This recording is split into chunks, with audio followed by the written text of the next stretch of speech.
A graça e a paz do Senhor, que Deus abençoe a sua vida. Estamos começando mais uma edição da Mesa Podcast. E hoje com uma presença muito especial, muito aguardada também. Está conosco o nosso pastor Eduardo. Querido, é uma honra estar aqui com vocês, ter esse privilégio de participar da mesa. Eu costumo dizer na nossa congregação que mesa não é um lugar apenas para desfrutar o favor de Deus, que é a comida, mas é um lugar de nós compartilharmos experiências, né? Então a gente tem esse momento de comunhão. É um prazer estar aqui com vocês. Meu amigo Antônio, que está ali nos bastidores, me trouxe para cá. É uma honra, viu? Uma honra imensa. Amém, Antônio já está na fila, né? Antônio vai ser o próximo a sentar aqui com a gente. É isso aí. Benção. A mensagem. Seja muito bem-vindo, pastor. Amém, meu pastor. A gente quer começar com uma pergunta que, inclusive, a gente colocou agora há pouco, essa é a última gravação de 2023 e essa pergunta foi muito feita aqui, bastante vezes. A gente julga ser a pergunta mais difícil, né? Quem é o pastor Eduardo Alves? Como todos que estavam aqui disseram, eu digo a mesma coisa. Eu tenho até um amigo que ele fez um seminário e uma das questões do seminário era para ele fazer por extenso, falando de a vida de alguém. E ele disse que escreveu várias páginas, depois o professor pediu para ele fazer lá uma exegese da vida dele, ele disse que ficou coçando a cabeça tentando entender o que é que ele falaria dele mesmo, né? Mas quando eu olho para a minha vida, eu assisti um pouco do podcast aqui com o pastor Alex, eu tenho algo muito similar ao que ele falou, é o que eu penso a respeito de mim, a respeito do que Deus fez na minha vida. Eu sou um improvável, sou alguém que não fui desejado no ventre da minha mãe. A minha mãe tentou me matar dentro dela, tentou me matar fora dela também. Fui um cara que fui jogado na rua com 13 anos de idade. Aos 14 anos de idade conheci o crack, a maconha. Tive uma vida no mundo obscuro, muito forte, encaminhada para as densas trevas e para a condenação. Então, a igreja, ela é um presente de Deus para a minha vida, porque ao me encontrar com Jesus e a ter uma vida renovada, eu lembro que só teve uma pessoa que conseguiu acreditar em mim. E hoje ela não está mais entre nós fisicamente, ela não está com a gente, que é a minha irmã, morava aqui em cima. Ela passou quase 4 anos da vida dela orando por mim para que eu saísse do crack, da droga. E ela dizia assim, eu posso até morrer com essa doença. Ela era diabética desde os 14 anos de idade, ela tinha perdido o pâncreas. Ela dizia assim, eu posso até morrer com essa doença, mas eu creio que não vou morrer sem antes ver o meu irmão sendo pregador do Evangelho. Então, dentro desse contexto de improbabilidades, a minha irmã foi a única pessoa que acreditou em mim. E ela não morreu sem mim antes de me ver no púlpito. Então, sempre que eu vou ao púlpito pregar, eu lembro de Jesus, mas eu lembro muito da minha irmã e do quão improvável era. Nasci em um berço de um arranjo familiar, de um pai que me abandonou com 10 anos de idade. Meu pai morreu, não sei nem onde ele se enterrou. Sei a cidade onde ele se enterrou, mas não sei o local específico onde ele foi enterrado, porque depois que meu pai casou com a outra mulher, ele decidiu me abandonar e falou para mim que eu não falasse mais com ele, que eu não tivesse contato com ele. Então eu cresci nesse contexto de uma mãe que me espancava, que tentou me matar. Eu nasci de notícia do 3º grau, tinha tudo para morrer. Os médicos falavam que eu ia ter uma mentalidade um pouco mais fraca, que eu ia ter dificuldade de memorizar textos, de memorizar aquilo que as professoras falavam. E quando eu tive um encontro com a igreja, foi Jesus dizendo para mim que ele tem esse costume de pegar esses improváveis e colocar em cenários que ele coloca. Eu costumo dizer que sempre que Deus nos chama para ser alguma coisa, a gente não combina com aquilo que Deus diz que a gente vai se tornar. E eu olho para mim e me percebo que eu não combino. Alguém olha para mim, às vezes eu vou numa padaria de que sou pastor, as pessoas não acreditam muito por causa do meu perfil, mas eu sou esse improvável. Eu acredito que a igreja tem esse contexto improvável. Então falar de mim é falar de um cara que tem aprendido todos os dias, com os erros e acertos, que tem tentado melhorar para a glória de Deus, para ter um perfil parecido com o de Jesus, e de alguém que não deveria estar onde está na probabilidade humana. Era para mim estar lá no tráfico, na droga, ou ter morrido como os meus amigos de droga morreram, tá hoje preso numa cadeia, mas a graça me alcançou, e como disse Paulo, por essa graça eu sou o que sou, né? Paulo diz isso, a graça de Deus me fez ser, e hoje eu sou o que sou. Então eu sou um improvável que Jesus escolheu e deu uma missão que é cuidar da minha família, cuidar da igreja onde eu pastoreio. E é isso. É difícil falar sobre você mesmo, né? A gente abre a Bíblia e fala sobre Abraão, sobre Jacó, mas quando é para falar de você mesmo, mas nós temos essa história. No decorrer da conversa a gente vai falando um pouco sobre a nossa história. Eu estou aqui encantado com Cristo, né? Porque a gente prega esse evangelho. A gente prega num Deus que transforma. A gente prega num Deus que faz milagre.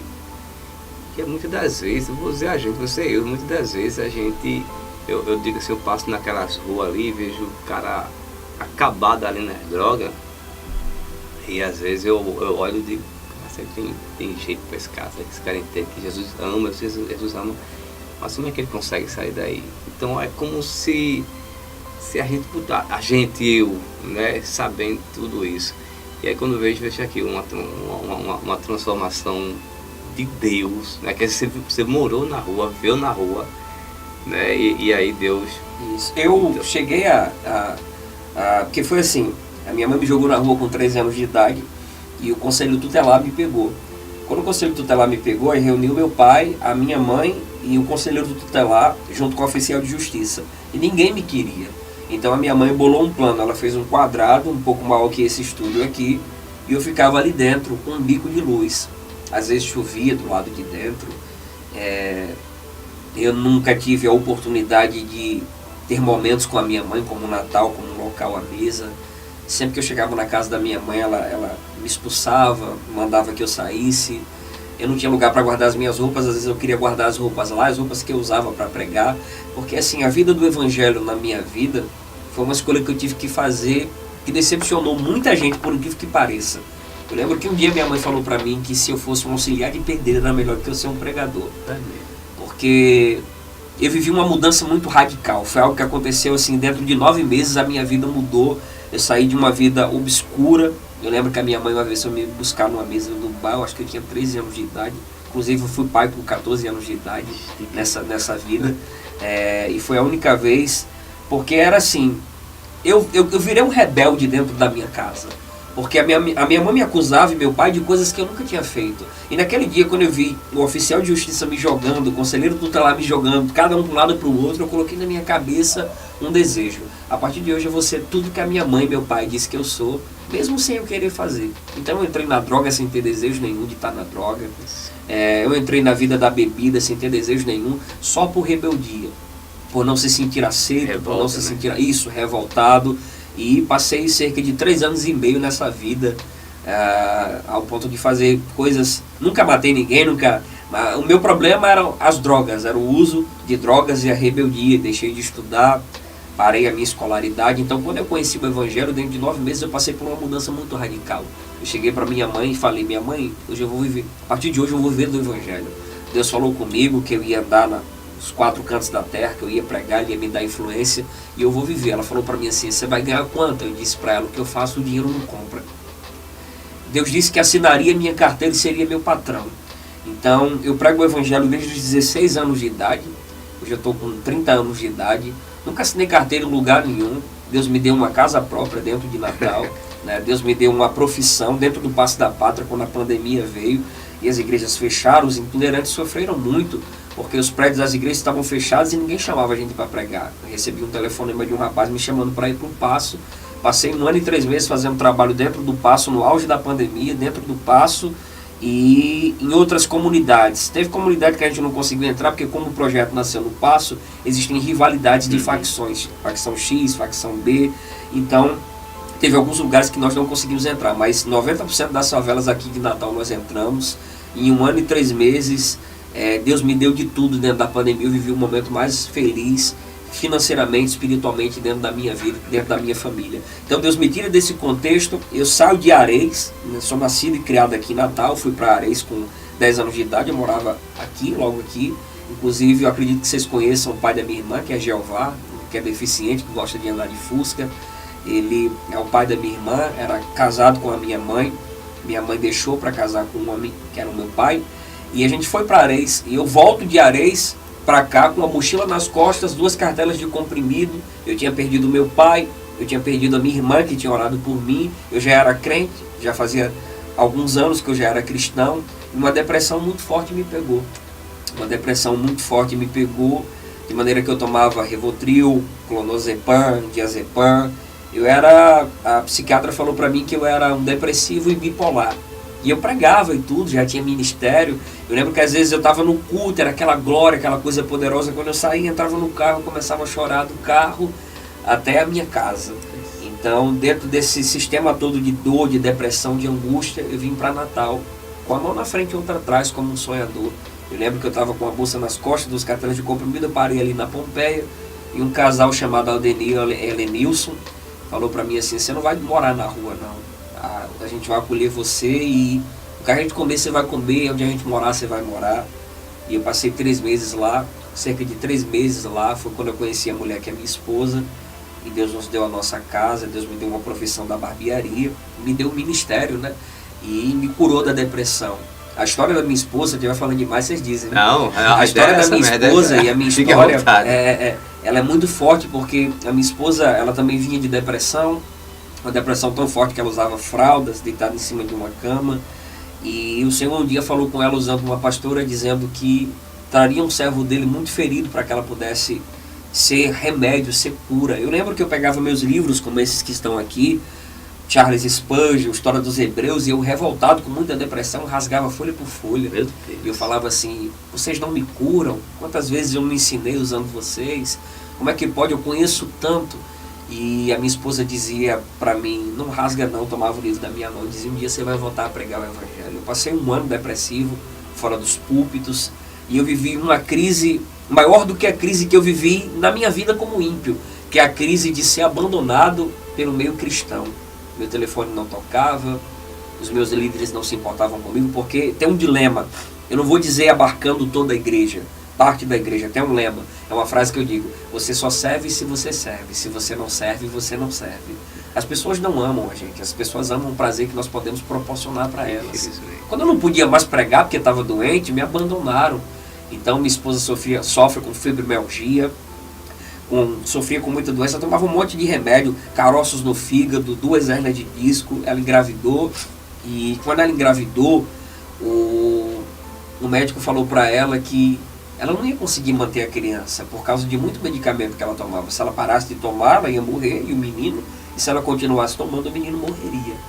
Só que nós insistimos, foi difícil, com 3 meses, 3, 4 meses, o útero dela começou a se dilatar, teve que costurar o útero no cru. E eu lembro da primeira ultrassom, quando o médico falou assim para mim, seu filho tem um problema genético, se eu não me engano, acho que o nome é Onfalocele. O intestino dele está do lado de fora da barriga, e o fígado. Quando seu filho nascer, nós vamos ter que abrir seu filho, colocar o organismo dele para dentro, e fecharmos, e você se apega com o que você crê, porque qualquer infecção, seu filho morre. E eu estava nessa depressão, vivendo todas essas crises, eu peguei aquele resultado médico, né, ultrassom, voltei para casa, e a primeira coisa que eu me lembrei foi da minha irmã, que passou 3 anos e meio orando por mim, e minha irmã me ensinou sobre os valores da vida de oração. Eu acho que esse tema que nós vamos abordar abarca muito a história da minha vida. Eu coloquei o exame no chão, me ajoelhei em cima e disse, Senhor, eu só tenho a minha fé, e eu vou usar a minha fé aqui agora. Eu passei 4 madrugadas lá, depois passaram-se 15 dias, a gente voltou no consultório. Eu tomava tanto remédio que tinha hora que eu não sentia minhas pernas, a minha esposa andava me segurando. Tinha hora que eu desmoecava assim, baixava, ela me levantava de novo. Aí quando eu cheguei naquele consultório, o mesmo médico, a mesma auxiliar, a mesma sala, que ele começou a passar a câmera, ele olhou e falou assim para mim, irmão, o senhor deve ter rezado muito, né, irmão? Nas palavras dele, né? E eu disse, por que, doutor? Ele disse, porque eu estou passando aqui a filmadora, a câmera, e o abdômen do seu filho está perfeito. Aleluia, glória a Deus. Perfeito o abdômen do seu filho. Nem marca vai ficar na barriga dele, eu acredito, e não ficou marca. Quando ele começou a falar aquilo para mim, ele tem uma tela como essa aqui, um pouco maior, que passa a ultrassom. Aí eu olhei, quando eu olhei, a tela se abriu e eu comecei a me ver ali, em uma visão espiritual que Deus me deu, eu comecei a me ver. Porque eu tenho uma sina de busca por Deus desde o começo da minha fé. Então eu ia para um monte que ficava na minha cidade, eu aprendi a orar orando em montes, em vigílias, e eu tinha uma sina de orar sozinho. Eu pegava um cachorro dálmata que eu tinha, um violão tonante, sentava no meio dos canaviais, entre Areias e Goianinha, que tem uns canaviais ali da usina, sentava ali, começava a orar e chorar. E ali Deus falava comigo, um dia eu vou te dar uma casa, um dia eu vou te dar uma história, um dia eu vou te dar um ministério. Eu vivo coisas hoje que Deus falou comigo, só Ele e eu. Às vezes chovia, o violão molhando e eu cantava, mas é aí que Jesus aparece. Eu cantando e Deus falando comigo, e Deus mostrava aquela cena e disse, quem te trouxe para essa cidade fui eu, não esqueci de você. E hoje eu não estou só curando o menino. Aquele médico falou comigo, eu comecei a ouvir a voz dele, mesmo tendo a visão, ele disse assim, os caroços que a sua esposa tinha, ela também não tem mais caroço nenhum. E o Senhor falou comigo assim, eu não só curo ela e a criança, eu curo você. Naquele momento, naquele instante, a depressão foi embora da minha vida até hoje. E o Senhor restaurou e me deu de novo o ministério, me deu casa. Hoje eu vivo numa casa que foi dada de graça. Deus usou ele aqui, que está aqui, o Antônio, para me ajudar a reformar a casa, que estava muito tempo parada, sem ninguém morando. E Deus me deu profissão, me deu ministério e respeito entre os irmãos, né? Então, depois de tudo isso, eu volto lá em Areias, na minha cidade, da mãe que me abandonou. Ela abre a porta para mim, senta à mesa, olha nos meus olhos e diz assim, eu nunca fui sua mãe. Quando você precisou de mim, eu nunca estava lá. Eu te abandonei, eu achei que você ia passar fome vivendo como cristão. Passei muita fome.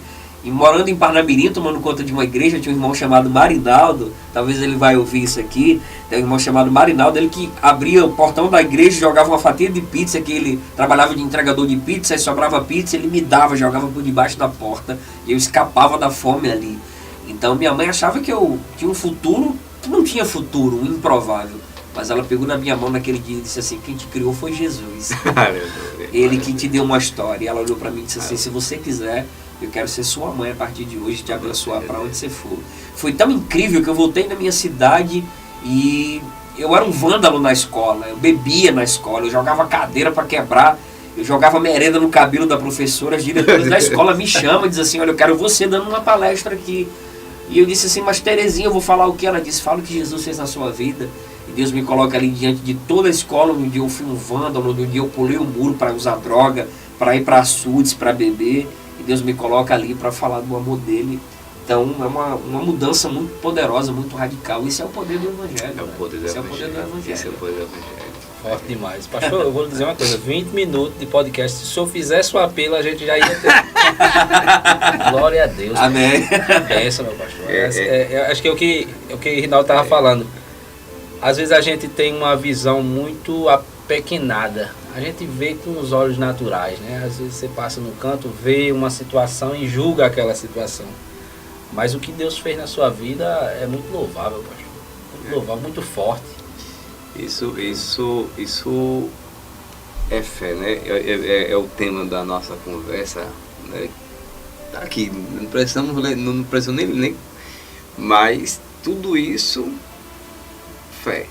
Havia uma promessa, havia uma palavra direcionada da parte de Deus. Você tomou posse disso, porque o camarada viver tudo isso, né? Para quem está assistindo aí, isso aqui é o pastor Eduardo. Tá? Ele pastor que prega, que é uma bênção, mas aqui está aí a história. Todos nós temos história, né? Você não sai, a turma está lá vendo e muitas vezes pessoas assim, rapaz, eu quero pregar, eu sou um caba desse, assim, sabe? Às vezes aquele dia que eu vi você ali pregando, eu digo, cara, que mensagem, eu queria ter essa tranquilidade de ministrar, eu prego pela misericórdia, né? Mas eu digo que ter essa habilidade de trazer uma mensagem porque é tão detalhada, quando você pensa que vai vir, tá tão mansa, tá tão tranquila, e quando você chegar no finalzinho, tá lá pancada, né? O se resume aí, você vê. Então, tipo, mas tem uma história nisso aí. Né? Hebreus, o autor de Hebreus vai dizer em capítulo 11, versículo 1, ora, a fé é o firme fundamento das coisas que se esperam e a prova das coisas que não se veem. Essa é a fé, né? Só que quando a gente tá olhando o livro de Hebreus ele vai começar a falar sobre os heróis da fé, né? E eu ia fazer as perguntas dentro disso aqui, mas aqui todo esse testemunho que o Senhor nos contou, toda essa superação que passou, já deu para entender aqui a resposta, né? Já é a resposta para as perguntas que a gente não fez. É verdade. Porque as pessoas pensam em fé e é aquela fé de cura. E se Deus não curar? Né? E essa fé que o autor de Hebreus está descrevendo aqui, eu acredito que o senhor tenha isso em mente. E se a fé não curar? Porque quando a gente vai ver, Tu vai falar de Noé, né? Qual foi a fé de Noé? Foi crer, não é isso? Qual foi a fé de Abraão? Foi crer. Porque fé está muito ligado aos prováveis. Ele falou a história do improvável. O improvável. Uma coisa é você vivenciar algo que traz uma ideia de uma lógica. Não, logicamente eu nasci num berço evangélico, eu vou caminhar ali naquele rumo. Mas aí foi todo um contexto que entra a fé e entra o improvável. Isso é muito forte, pastor. Verdade. O apóstolo Paulo lá no capítulo em Coríntios, capítulo 2 Coríntios, capítulo 5, versículo 7, ele vai escrever isso aqui. Eu queria que o senhor nos desse uma ideia sobre o que o apóstolo Paulo quis dizer para nós, porque andamos por fé e não por vista. E aí, para trazer para essa visão, o que o senhor tem a dizer para nós quando o apóstolo Paulo diz isso? Sim. Andamos por fé e não por vista. Porque muitas vezes as pessoas, como o pastor Ed falou, as pessoas, como é que é? Uma visão limitada. A limitação e naquilo... Só que é natural, né? O que acontece de pessoas orarem e Deus não fazer? Tem muitas pessoas que vai se afastando, porque orou, ora, pede, não aparece, né? O cara, por exemplo, às vezes ele pensa muito no material, né? O senhor falou aqui que Deus lhe deu casa, mas havia uma promessa lá atrás, havia uma palavra ministrada, né? Então as pessoas às vezes querem uma coisa que Deus não me dá. Eu estava falando aqui para ele no bastidor e antes de chegar, que eu ouvi um pastor falando que às vezes a fé, tudo pode, né? Tudo pode, aquele que traz que... Tudo posso naquele que me fortalece. Não. Posso trazer essa ideia aqui, mas o texto era outro que eu tinha lido, não fugiu da memória aqui, mas é aquela questão de achar que a fé tudo pode. Então, tudo pode ao que crê. Tudo é possível ao que crê. E aí o camarada pega nessa palavra aqui, é possível ao que crê. E aí ele, não, vai dar certo, eu vou investir nisso aqui porque Deus usa a fé, e daqui a pouco se frustra. E aí vem essa muitas vezes pessoas esfriando no evangelho, muitas vezes pessoas deixando de caminhar porque o sonho que tinha, Deus não realizou, né? A visão que ele tinha sobre fé não foi realizada. É aqui o apóstolo Paulo vai dizer que nós andamos por fé e não por vista. É o que o senhor tem? Sim. Vamos trazer desse texto. Sim. Um dos assuntos que nós ensinamos lá na nossa congregação, nós temos uma escola chamada Escola de Aperfeiçoamento, né? E nós estávamos explicando sobre os dons carismáticos, e um dos dons de poder é o dom da fé. Mas nós precisamos entender alguns aspectos que existem sobre fé. Por exemplo, existe uma fé chamada fé natural. A fé natural é a capacidade de crer tanto do cristão como do ímpio. O ímpio tem fé natural. Existe a fé emocional. Paulo disse, se você crer com o coração e com teus lábios confessar. A fé emocional é crer com o coração. Existe a fé do intelecto, que é crer com o entendimento. Creio, por isso faço, porque entendo. Então, o que é que acontece? Existe fé natural, fé emocional, fé intelectual. Existe uma fé chamada fé sobrenatural, 1 Coríntios capítulo 12, que é um dom espiritual, nem todos têm. E existe a fé para conversão também. Inclusive em Gálatas capítulo 5, Paulo disse que o fruto do Espírito é fé. Fé ali é fidelidade. Também é outra característica da fé. Então a gente percebe que existem ramificações de aspectos de fé. Fé para conversão. Creio que Jesus morreu por mim. Eu confesso. Fé. Fé sobrenatural. Jesus disse, você pode dizer a esse monte, vai de um lado para o outro, ele parte de um lado para o outro. Uma fé como um grão de mostarda, né? Ele não fala do tamanho como algumas pessoas dizem, ele fala como um grão de mostarda. Mas a fé que Paulo está citando aí é a fé sobrenatural. Não é a fé emocional, né? É a fé sobrenatural. E quando Paulo fala sobre fé, ele fala nesse texto, mas eu gosto muito do texto de Efésios capítulo 6. Porque quando ele fala sobre fé, ele fala sobre lutas contra potestades e principados. Para quem está nos ouvindo aqui, quem vai nos ouvir aqui, a potestade é um governo espiritual, é um anjo caído com poder de governador. O principado é um anjo caído com poder de príncipe. Então ele fala que a luta da igreja não é contra a carne nem contra a sangue. Aí a gente fala assim, eu estou aqui em carne e osso. A expressão correta é eu estou aqui em carne e sangue. Eu estou aqui em carne e sangue. Então ele diz, a nossa luta não é contra a carne nem contra a sangue, mas contra anjos caídos com poderes de governador e com poderes de príncipe. Ele vai falando sobre o armamento. E você percebe que todas as armaduras que ele fala são de defesa. Ele só fala de ataque quando ele usa a palavra, a espada. Então quando ele fala de fé, ele fala assim, a fé para combater os dados inflamados do diabo. Então essa fé que Paulo está usando em Efésios 6, não é fé para ter, é fé para combater. Essa fé nós chamamos teologicamente de fé apologética. É quando você aprende a defender o que você crê e lutar contra aquilo que é negativo através da fé. Paulo é um dos homens que mais vai falar sobre fé. A carta de Paulo aos Romanos, ela é conhecida como a carta magna de Paulo, ele vai falar muito sobre fé. Em Efésios capítulo 2, ele fala sobre fé, falando que nós somos salvos pela fé, mediante a graça, que é um dom de Deus. Então Paulo vai falar sobre fé porque ele é apologeta da graça. E um dos grandes solas da reforma é só a fé. Só a fé justifica, só a fé salva. Então Paulo vai bater muito na questão da fé. Não vista, não vivo pelo que vejo, mas olho para as coisas que não se veem, Paulo diz. E como é que eu consigo acreditar naquilo que eu não consigo ver? Essa é a grande questão. Paulo está dizendo para nós que existe algo que está pronto, que está feito, mas eu não consigo ver, mas que está feito. Eu não vivo por aquilo que eu vejo, eu vivo por aquilo que eu creio mesmo sem ver. E já está pronto, já está feito. Essa fé vai trazer à existência aquilo que já está pronto em um mundo espiritual para o mundo material. Então às vezes nós não conseguimos alcançar essa fé, ou entendemos essa fé que Paulo diz assim, eu não olho para as coisas que se veem, eu olho para aquilo que não se vê. Como é que eu consigo olhar para aquilo que não se vê? Como é que eu consigo me apegar àquilo que eu não vejo? As pessoas falam assim muito, eu estava no prédio da igreja, eu estava no culto, eu pedi a Deus que me desse um sinal.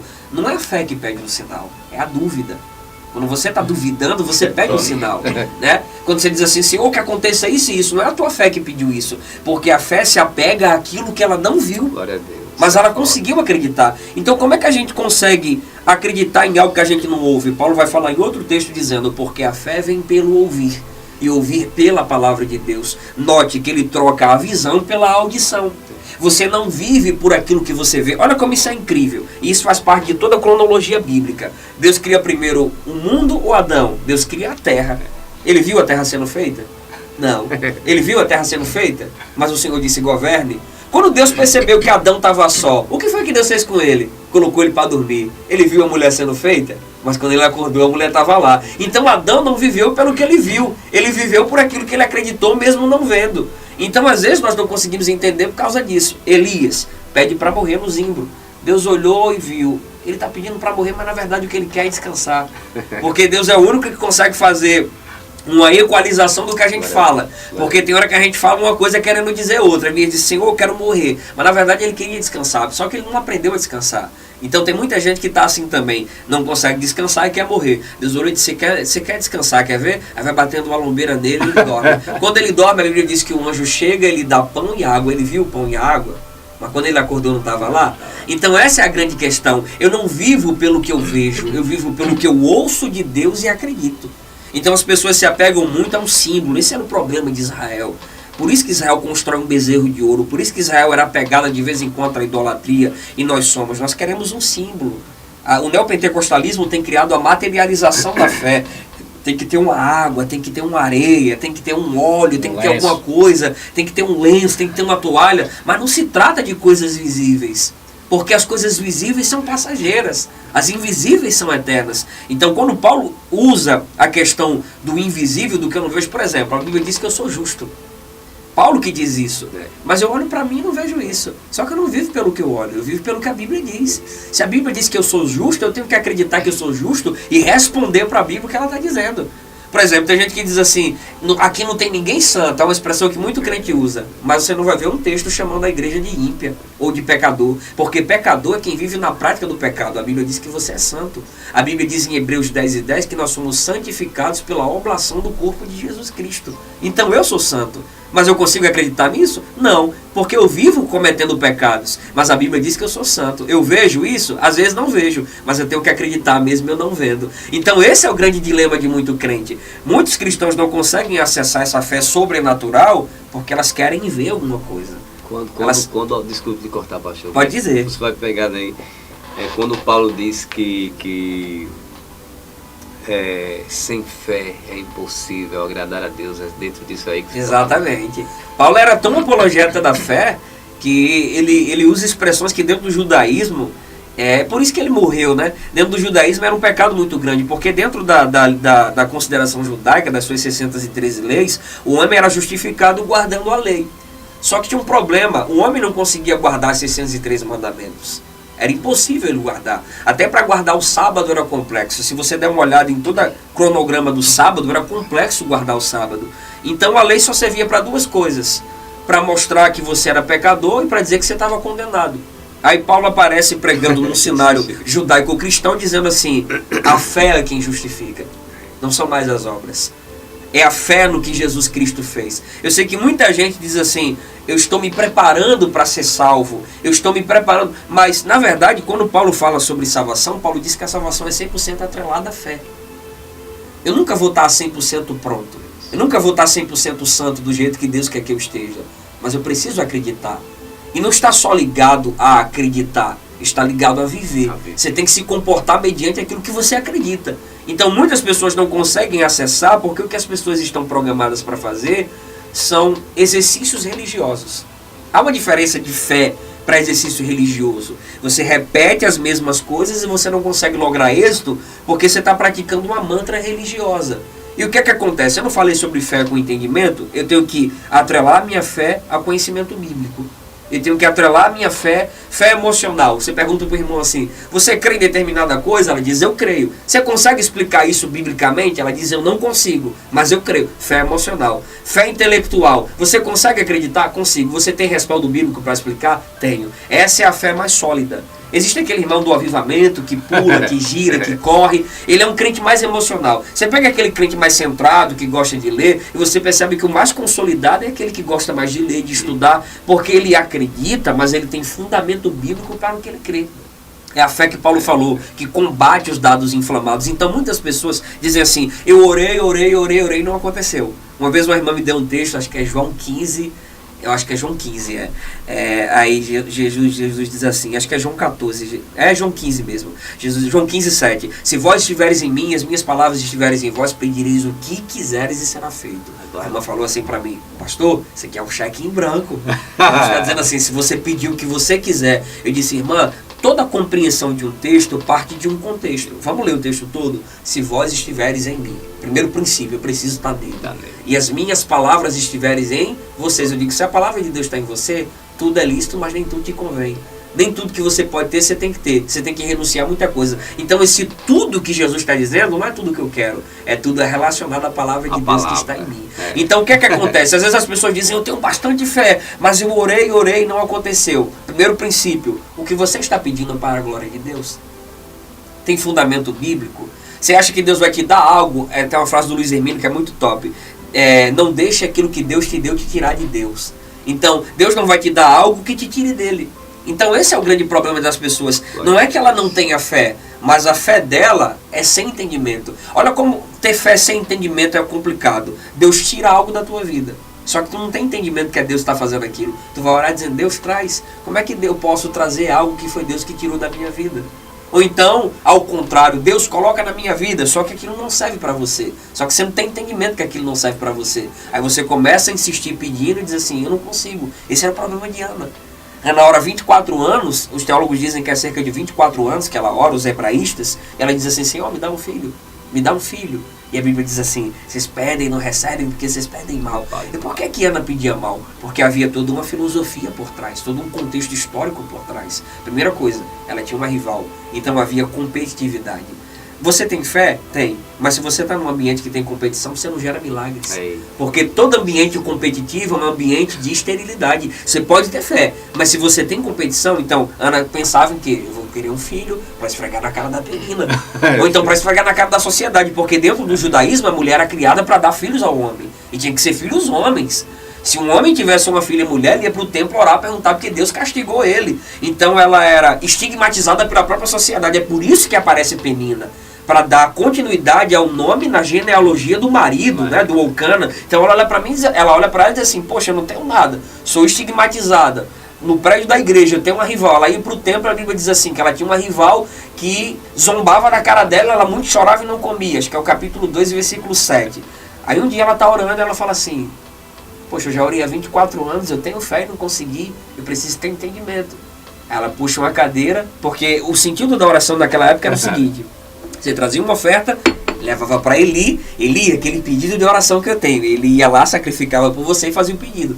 Naquele dia ela pensou diferente, ela falou assim, peraí, se eu estou orando há cerca de 24 anos, se os teólogos estiverem certos, né, são quase 25 anos, e eu não estou conseguindo nada, será que o problema é minha fé, ou é a maneira como eu estou me comportando? Vou fazer uma coisa diferente, porque é impossível ter resultado diferente com escolhas iguais, né? Quando você repete, você não consegue ter nada diferente. Então ela puxa uma cadeira e fala assim, Senhor, se benignamente atentares para a tua serva e de mim não esqueceres, e me deres um filho varão. Olha como ela é específica, e me deres um filho varão. Essa oração ela já fazia direto, mas olha o que é que ela disse, o Senhor me der, eu devolvo ele para o Senhor. Deus olhou e disse, poxa, poderia ter sido 24 anos antes atrás, né? Você está pedindo para minha glória agora. Essa é que é a grande diferença. Você está pedindo um filho, olha, tu está precisando de um filho e eu estou precisando de um juiz, de um sacerdote e de um profeta. Então eu vou fundir a tua impossibilidade com o meu poder. Os hebraístas dizem que Ana tinha cerca de 74 anos de idade. Com 50 ela já passou da menopausa. Ela não estava atrasada, mas a fé, com o entendimento que ela teve, foi tão grande que ainda que o tempo tivesse passado, Deus trouxe o tempo de volta e a Bíblia diz que ela gerou. E o que foi que aconteceu? Ela volta ao prédio da igreja, ao templo, e ela vai entregar o filho dela. Esse é que é o problema, que muita gente não consegue alcançar. Você teria coragem de passar 24 anos orando, dizendo assim, quando o Senhor me der, eu te devolvo. Se o Senhor me der, eu devolvo ele para o Senhor, porque ele será para a tua glória. Essa é a grande fé genuína. Aleluia. Não é para mim mesmo, é para a glória de Deus. Quando ela traz o menino de volta, olha como o contexto de Ana muda. No capítulo 1, até o final do capítulo 1, ela é conhecida como uma mulher que muito chora e não come. No capítulo 2, aí a epígrafe do texto diz, canção de Ana. Ela sai do contexto de chorar e não comer e vira uma mulher que canta. E na canção dela, ela fala assim, no meio da canção ela fala assim, aquela que tinha ficou enfraquecida. Ou em outra versão não tem mais. Ela fala assim, aquela que não tinha, o Senhor lhe deu 7. Ela está usando na terceira pessoa uma expressão para ela mesma. E se você ler o final do capítulo 2, ela vai citando o nome de cada filho que ela tem. Por quê? Porque todas as vezes que Deus coloca algo na minha mão e eu devolvo para dele, ele multiplica para mim. Essa é a grande fé que Ana teve. E se nós olharmos para a história de todos os personagens bíblicos, toda fé é atrelada a algo para a glória de Deus. Então muitas pessoas dizem assim, eu tenho fé, mas crer errado, vou usar uma frase muito forte, crer errado é pior do que crer em demônios. Ou crer errado é pior do que não crer. Então o problema não está na fé, mas a maneira como a minha fé está sendo atrelada. A maneira bíblica que eu tenho que ter de fé. Porque fé comum qualquer pessoa tem. Acreditar que você vai ali no alecrim em volta e não vai ser assaltado, até o ímpio tem essa fé. Mas uma fé baseada em princípios é outra coisa. E esses princípios são perpétuos do Senhor. Não é aquilo que eu estou vendo, estou enxergando aqui. Mas são princípios bíblicos, espirituais. Eu olho para esses princípios, acredito e vou. Então, essa é a chave fundamental para muita gente. Talvez você esteja orando por algo que Deus não quer te dar. Talvez você esteja pedindo para Deus colocar na tua vida algo que Ele não quer colocar. E quando você lê os princípios bíblicos, por exemplo, imagine se Jesus não tivesse conhecimento bíblico. O diabo dizendo assim, lança-te daqui porque está escrito. Olha esse nível de tentação. Existe a tentação natural, que é a tentação da carne, a concupiscência, mas a tentação do diabo em Jesus é uma tentação teológica. Ele usa a Bíblia, está escrito. Imagina Jesus desprovido de escrituras. Se está escrito, eu vou fazer. Mas e o contexto do que está escrito? Então tem muita pessoa pela fé fazendo coisas em nome do que está escrito, sem ser aquilo que está escrito. Então ela não consegue acessar essa fé sobrenatural por causa disso. Aí se apega a um chaveiro, a um copo com água, a uma vasilha, se apega com aquilo. E eu costumo dizer o seguinte, a fé valida aquilo que você acredita. O cara está orando lá diante de uma estátua e a gente pergunta assim, por que ele orou diante de uma estátua e aconteceu? A fé valida aquilo que você crê. E a gente sabe que existe o que os reformadores chamam de graça comum. É quando Deus abençoa pessoas que não são salvas, que não servem a Ele. A gente sabe que não foi a estátua. A fé dele é uma fé emocional correta, mas uma fé teológica errada. Por isso que essa fé não salva. Então a gente olha muito para a fé e a nossa fé está sempre atrelada a ter, a possuir, a construir. Mas a verdadeira fé é a fé de Paulo. Paulo diz assim, eu aprendi a me contentar com aquilo que eu tenho. Isso aqui é uma lapada pra gente. Porque contentar nesse texto não é cruzar o braço e dizer eu aceito. Se contentar nesse texto é ficar contente. Aí ele diz, eu sei estar bem quando eu estou com a mesa farta, eu sei estar bem quando a mesa está vazia. Aí ele diz assim, tudo posso naquele que me fortalece. Aí o cara pega esse texto, sem entender esse contexto, e diz assim, eu tudo posso naquele que me fortalece. Eu posso ter um carro melhor, posso ter uma casa melhor. Só que esse posso de Paulo não é poder. Esse posso de Paulo é suportar. Então essa é a grande fé de Paulo. Você tem uma ideia, Paulo escreve aos Filipenses dentro de uma masmorra, de uma penitenciária. A carta aos Filipenses é conhecida como a carta da alegria. Ele escreve dizendo, alegrai-vos. Como é que um cara que está preso consegue ficar alegre? Isso é fé. Isso é fé. Paulo, ele, no final da vida dele, ele diz assim, eu combati um bom combate, acabei a carreira e guardei a... Você vê, a chave teológica de Paulo era a fé. E ele diz assim, eu sei que está preparado para mim a coroa de glória. Então, Paulo está a todo momento dizendo isso. Ele fala assim, a momentânea aprovação que passa nem se compara com o peso da coroa de glória que está preparada para mim. Então, o segredo da virtude de Paulo, da alegria de Paulo, da ascensão ministerial de Paulo, era que Paulo olhava para algo que não se via. A coroa está pronta, eu não estou vendo, mas está pronta. O céu está pronto, eu não estou vendo, mas está pronto. Ele existe, ele é real. Então, o que nos fortalece a entender que a fé é a garantia de todas as coisas é possível aquele que crê. Eu não posso isolar esse texto. Ele está dizendo que todas as coisas são possíveis, mas não está dizendo que todas as coisas vão acontecer. Tá entendendo? Eu não posso isolar um texto e dizer, olha, tudo que você está pedindo agora aí vai acontecer. Se você crê tudo, não. É tudo com base na vontade de Deus. Mas ainda que não aconteça, eu preciso acreditar que no mundo espiritual de Deus Ele tem o melhor para mim. Um dia a pessoa perguntou para mim, eu fui muito sincero, você é feliz? E eu disse assim, existem momentos que eu estou muito feliz, mas existem momentos que eu estou querendo morrer.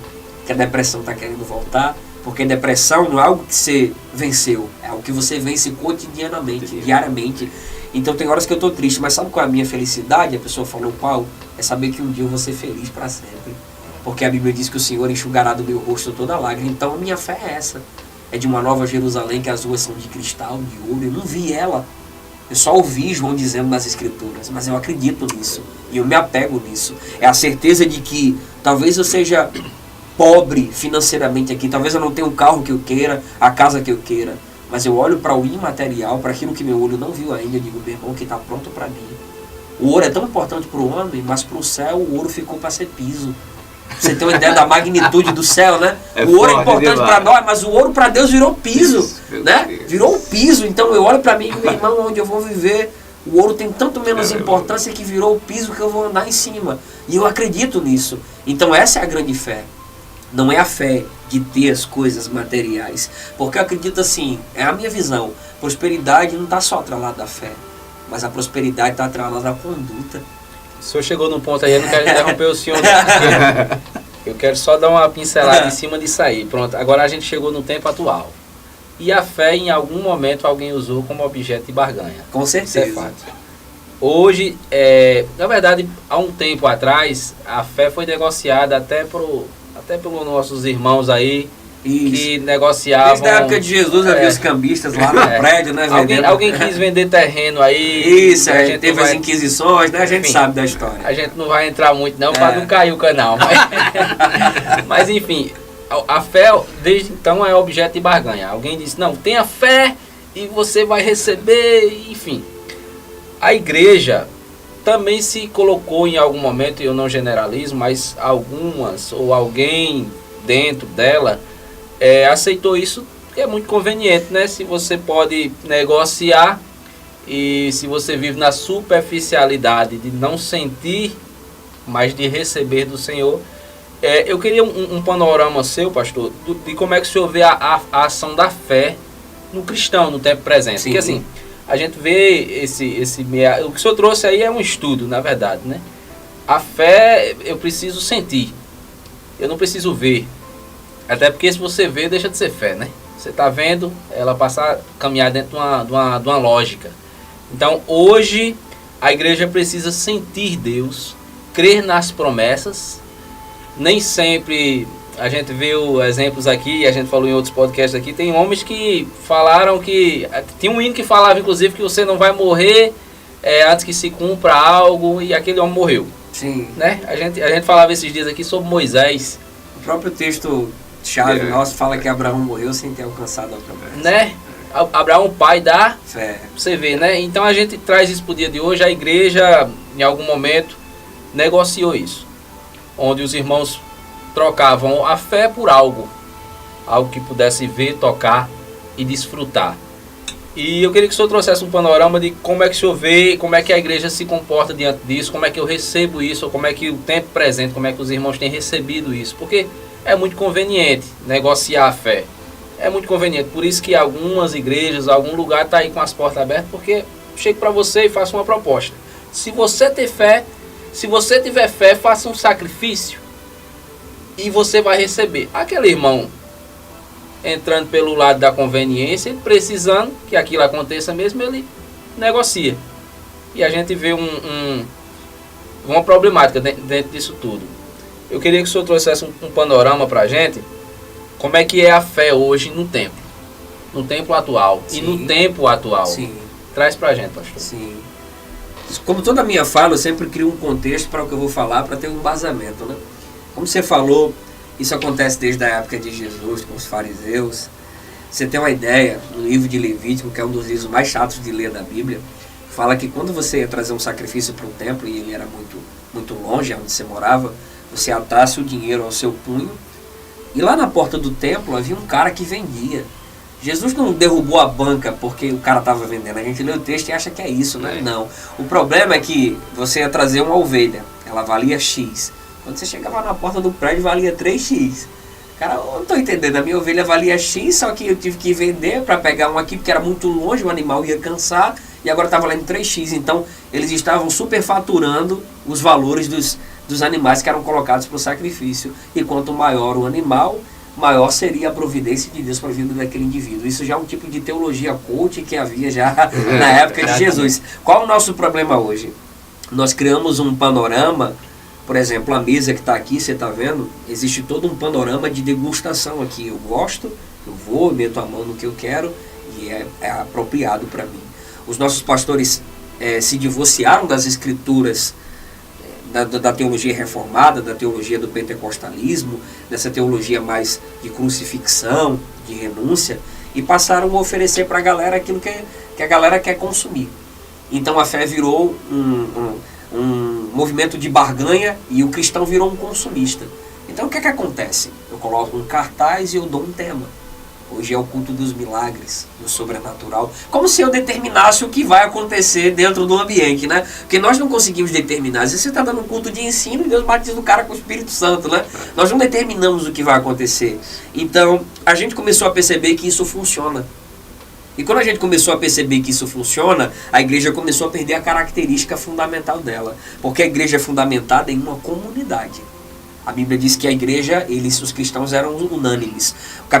Acho que é o capítulo 2 e o capítulo 4 de Atos, falam palavras muito poderosas. Lucas diz assim, escrevendo, ele diz que ninguém dizia isto é meu, mas isso era de todos e em comum.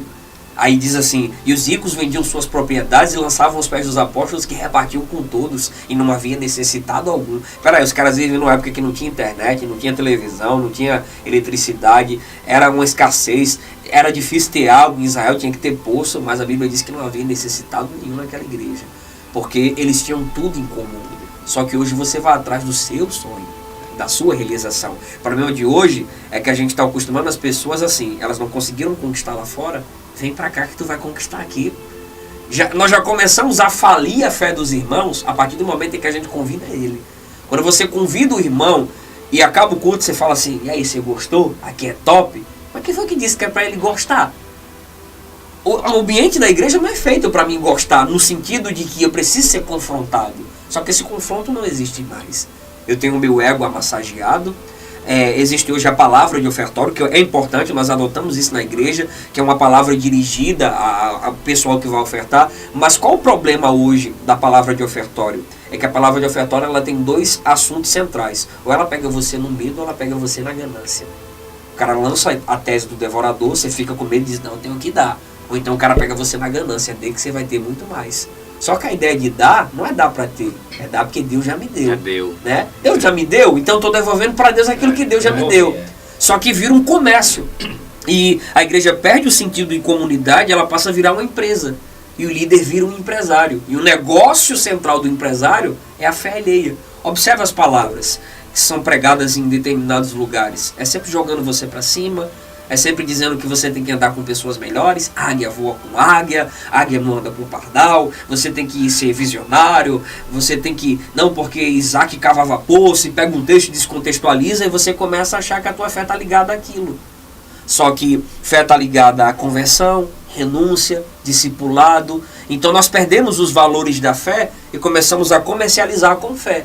E às vezes o cristão, por exemplo, eu estou dando aula, eu dou muito seminário por aí. Eu não estava no seminário falando, daqui a pouco o cara fez uma pergunta que não tinha nada a ver. Pastor, mas por que o ímpio prospera e eu não? Se eu estou aqui direto fazendo jejum e pagando preço. Eu disse, vou te explicar. Lembra do filho pródigo? Lembro. Quando ele voltou, o pai deu tudo para ele. Foi. Só que tinha um filho mais velho lá que ficou meio cabrunco lá. Ele olhou e falou assim, poxa, eu trabalho para tu direto, tu não me dá um cabrito. Aí o pai olhou e falou assim, poxa, tudo que é meu é teu. Então aquele filho era dono de tudo, mas ele achava que era o trabalho dele que dava a ele dignidade de ter. É o cristão. Eu estou pagando preço para Deus me dar. Estou fazendo. A Bíblia diz que Deus já nos abençoou com toda sorte de bênçãos espirituais. Né? Então o crente acha assim, que é o que eu faço. Aí eu disse, pronto, te dei a primeira resposta, eu vou te dar a segunda. Sabe qual é a diferença porque o ímpio prospera e você não? De que horas você acorda? De que horas aquele ímpio acorda? Quantos vestibulares você já fez? Quantas faculdades você já fez? Quantos currículos você já entregou? Prosperidade é uma lei de semeadura. Deus tem que amaldiçoá-lo porque ele é ímpio? Ou ele vai colher do fruto da própria mão dele? Então eu preciso entender que não é a fé que me dá a garantia de ter tudo, mas a maneira como eu me comporto. E existe uma problemática, sem querer me cortar, pastor. Existe uma problemática ainda, porque quando a fé não muda a minha situação, aí eu me frustro. Isso. Aí é um problema maior ainda. E existem muitas pessoas frustradas por causa disso. Olha, eu orei, não aconteceu. A situação não foi mudada. Eu digo, você precisa aprender a ver a vida por outros ângulos. Você precisa entender que às vezes o não de Deus é um sim para algo maior. Por exemplo, o endemoniado em Gadara falou assim, deixa eu ir com o Senhor. Jesus olhou para ele e disse, não, você não vai comigo. Poxa, Jesus, aquele cara ia ser um pregador top. Jesus disse, volte para casa. Volte para casa. E fale do que eu fiz. O cara sai em Decápolis, que eram 10 aldeias, e o cara começa a evangelizar falando da vida dele e vira um missionário. Então às vezes Deus está dando um não aqui para um sim maior lá na frente. E a gente não consegue entender isso aqui. Aí se frustra. Aí eu olho para Jonas dizendo assim, eu estou frustrado, porque eu queria que o povo morresse e ele não morreu, né? Aí eu estou frustrado, eu estou aqui, eu liberei uma palavra e não aconteceu. Eu olho para Elias frustrado, dizendo, poxa, eu fui lá, orei, e o fogo desceu, mas agora Jezabel quer me matar. Eu estou frustrado. Aí ele chega e diz assim, eu quero morrer. E o Senhor diz, tu quer morrer por quê? Porque eu descobri que não sou melhor do que meu pai e minha mãe. Olha que incrível. Elias faz fogo descer do céu. Elias ora para não chover segundo a minha palavra. É o único profeta que diz isso. Mas está frustrado dizendo assim, eu descobri que não sou melhor do que meu pai e minha mãe. E era Deus que estava permitindo isso, para dizer para você, você faz fogo descer, mas você não é melhor que ninguém, né? Você faz não parar de chover, faz voltar a chover, mas você não é melhor que seu pai e sua mãe. Então, às vezes, as frustrações, elas servem para nos aperfeiçoar. A Bíblia tem 613 mandamentos, se nós dividirmos a metade, são mais nãos do que sim. Das 613 leis de Deus, a maioria são não. E não sim, ele já começa dizendo ao homem no jardim, não comerás. Isso é incrível, né? Deus já diz um não para um homem imperfeito, um homem que tinha tudo. Não coma, se você comer você vai morrer. Então a nossa frustração é que nós estamos subservientes à nossa vontade, não é de Deus. Essa é a grande chave, porque muitas pessoas se frustram. Porque nos ensinaram a orar assim, irmão, eu determino. Não foi a igreja que nos ensinou? Eu profetizo. Aí Jesus em Mateus 6 diz assim, seja feita a tua vontade. Oxe, peraí, então orar não é dar ordens, orar é se submeter a uma ordem. Então fé não é dizer o que Deus tem que fazer, fé é se submeter ao que Deus quer fazer. Então eu me frustro porque eu penso na fé mais sobre mim do que sobre Ele, né? Mas o poder não está naquele que crê, o poder está naquele em quem ele crê. Então essa é a grande questão. Eu me frustro porque eu penso em mim, na minha vontade, nos meus deleites, no meu prazer. Não aconteceu. Mas não aconteceu para a glória de Deus. Deus não dá asa para cobra, irmão. Tem coisa que você vai pedir que Deus vai te dar não e pronto. Então a frustração é uma resposta de Deus para mim. Eu sou teu pai. E eu sei o que é melhor para você. Então eu tenho que ter fé para entender uma coisa. Como Jesus disse, seja feita a tua vontade. Essa coisa de eu determino, eu profetizo, eu libero uma palavra, isso foi criado dentro do neopentecostalismo. A igreja começou, a igreja não tinha esses ditames, não tinha esses ditados. Isso foi criado dentro do neopentecostalismo, não é nem dentro do pentecostalismo. Tem muita coisa que é feita em nome do pentecostalismo que não é pentecostalismo. Então eu determino, eu profetizo, eu bato o pé. Imagina, você é casado, né? Você olha para sua esposa e diz assim, eu determino que você faça meu café. Ela vai dizer, meu irmão, baixa a bola. Eu determino que você vai. Eu determino que você lava minha roupa. Aí você diz isso para Deus e Deus tem que fazer, né? Tem até vídeos de cara dizendo, não, o profeta fala e ainda que não seja Deus falando, ele é obrigado a assinar embaixo. Isso não é fé bíblica. Então a frustração é uma frustração de alguém que não entendeu as diretrizes da fé. Ainda que a fé não seja do intelecto, ela não está fora dele, porque crer também é pensar, já diz o pensador, né? Crer também é raciocinar. Então eu preciso entender a vontade de Deus, o que Ele tem para a minha vida. Essa é a grande pergunta de mundo cristão. O que é que Deus tem na minha vida? Irmão, é simples. Deus quer que você gere Jesus em outra pessoa. É o que Deus tem na minha vida. Ele quer que eu gere Jesus em... Ah, mas qual é a minha missão? Qual é o meu trabalho? A gente pensa assim, meu trabalho é o senhor trabalha de quê? Motorista. Pronto, o senhor acha assim, meu trabalho é ser motorista, não, esse é seu emprego. Seu trabalho é a razão pela qual você existe. Esse é seu trabalho, esse é o meu. Então quando eu entendo esse trabalho, eu me atrelo a ele, e eu oro e tenho fé com base às diretrizes desse meu trabalho, desse meu serviço. Então muitas pessoas acabam se frustrando por falta de entendimento bíblico, de orientação pastoral, porque sua igreja é uma igreja de uma teologia mais coach, você se frustra porque aquela pessoa está prosperando mais e você menos. E às vezes aquele cara que está prosperando, ele acha que foi por causa do voto que ele fez, e não foi. Às vezes é porque ele acordou de manhã, porque ele estudou, porque ele foi atrás, porque ele lutou. Jesus disse, bata na porta e ela vai se abrir, peça e será dada. Aquele cara insistiu. E às vezes ele pensa que foi aquele voto que ele fez mesmo. E ele continua fazendo o voto achando que é aquilo, mas na verdade foi a graça de Deus por ele ter levantado, de trabalhar, de estudar. Então, entenda isso. Você que vai nos ouvir em casa, entenda isso. Prosperidade está mais atrelada ao contexto comportamental, à sua didática financeira. Imagina, você ganha 1.000 e gasta 2.000. Né? Você ganha 500 e gasta 1.000, 2.000. Você vai entrar à falência. Então, está tudo ligado à técnica. A igreja tem que ensinar isso para o cristão? Tem. Só que isso não está ligado à fé. Está ligado a comportamento. Fé é outra coisa. Né? E a gente olha para a Bíblia, olha para os apóstolos. Por que não teve nenhum apóstolo com 120 cabeça de gado? Por que não teve ninguém próximo? Por que aqueles caras não tiveram uma vida boa? Eles não viviam pela fé, mas eles só tinham que comer todos os dias. Então, o próprio, acho que se não me engano é Asaf, ele olha para o ímpio e diz assim, o ímpio prospera tanto, e eu não, no livro de Salmos, né? Ele prospera, ele enriquece, depois ele olha e diz, não, mas a vida do ímpio é como a folha que está verde e depois seca. Né? E eu entendi que Deus é tudo que eu tenho. Tanto que o Salmo 23, dizem que no original o Senhor é meu pastor, não me faltará. Não me faltará. Não me faltará. É o pastor que não falta. Não são, as coisas vão faltar, mas o pastor não vai faltar. Então a minha fé é essa. Pode me faltar o pão e a água, mas o meu pastor não vai me faltar. E é onde eu me asseguro. Pode acontecer coisas difíceis? Acontece. Paulo disse que nem a seu próprio filho poupou. Deus não poupou nem seu filho. Ele disse assim, as aves do céu têm seus ninhos, as raposas seus covis, mas eu não tenho nem onde deitar a minha cabeça. Tem gente que fala assim, não, mas Jesus era rico, ele tinha casa na praia e tal, mas você vai olhar para Jesus, ele vivia de oferta. Joana ofertava na vida dele. Até para morrer teve que ter uma oferta de um sepulcro para ele que morresse. Até a cruz não era dele, a cruz era de outro cara, tiveram que ofertar para ele levar a cruz. Na hora da ceia, tiveram que ter uma casa para ele. E para ele entrar em Jerusalém, tiveram que pedir um jumento emprestado. Ele disse, diga que depois eu devolvo. Então ele não teve nada. Mas ele disse, meu reino não é deste mundo. Ele fala ali, meu reino não é deste mundo, meu reino não é desta terra. Então nós temos que entender isso aqui. Evangelho, fé não é sinônimo para ser próspero em tudo. Prosperidade está atrelado a estudar, a trabalhar, a ter uma vida didática financeiramente. Tem gente muito boa ensinando isso. O problema é quando essa informação coach começa a invadir o púlpito. E você começa a fazer um culto atrativo. A sexta-feira do sobrenatural.